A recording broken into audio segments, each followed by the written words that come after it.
Success లో సంగీతం కూడా కీ రోల్ ప్లే చేస్తుంది. అందుకే మేకర్స్ కూడా మ్యూజిక్ విషయంలో స్పెషల్ కేర్ తీసుకుంటారు. కానీ రీసెంట్ టైమ్స్ లో భారీ చిత్రాల విషయంలో సంగీతానికి ఫుల్ మార్క్స్ పడడం లేదు. దీంతో వసూళ్ల విషయంలోనూ ఆ ఎఫెక్ట్ కనిపిస్తుందంటున్నారు ఫ్యాన్స్. ఇంతకీ ఈ మధ్య కాలంలో మ్యూజికల్ గా నిరాశపరిచిన మూవీస్ ఏంటి? ప్రభాస్ హీరోగా తెరకెక్కిన కల్కి 2898 AD వసూళ్ల పరంగా సునామీ సృష్టిస్తోంది. ఆల్రెడీ 1000 కోట్ల మార్కుకు చేరువైన ఈ సినిమా ఓవర్సీస్ లోనూ ఆల్ టైమ్ రికార్డ్స్ సెట్ చేస్తోంది.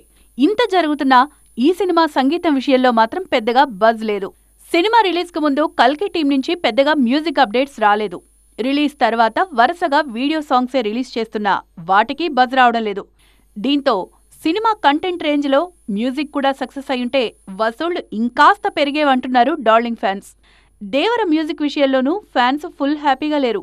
టీజర్ తో ఆకట్టుకున్న దేవర టీం వారికోస్ వెయిన్స్ వ్యాధికి కేవలం 30 నిమిషాల్లో చికిత్స. కాల్ చేయండి 9989527715.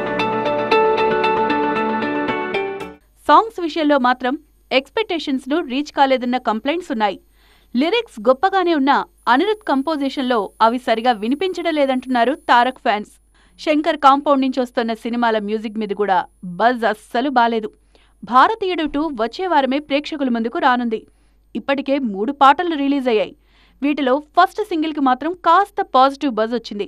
ఇక గేమ్ చేంజర్ పాట విషయంలో అయితే రిలీజ్ కి ముందు నుంచే ట్రోల్స్ వైరల్ అయ్యాయి. మ్యూజిక్ విషయంలో పుష్పరాజ్కి మాత్రం పాజిటివ్ టాక్ వినిపిస్తోంది. ఇప్పటికే పుష్ప 2 నుంచి 2 సాంగ్స్ రిలీజ్ అయ్యాయి. హీరో ఎలివేషన్ నేపథ్యంలో డిజైన్ చేసిన టైటిల్ సాంగ్ తో పాటు సూసేకి అంటూ సాగే మాస్ డ్యూయెట్ కూడా ఆడియన్స్ ముందుకొచ్చింది. ఈ 2 పాటలకు మంచి రెస్పాన్స్ వచ్చింది. దీంతో పుష్పరాజ్ జోరును మ్యాచ్ చేసే నెంబర్ కావాలంటూ మిగిలిన మూవీ టీమ్స్ మీద ప్రెషర్ పెరుగుతోంది.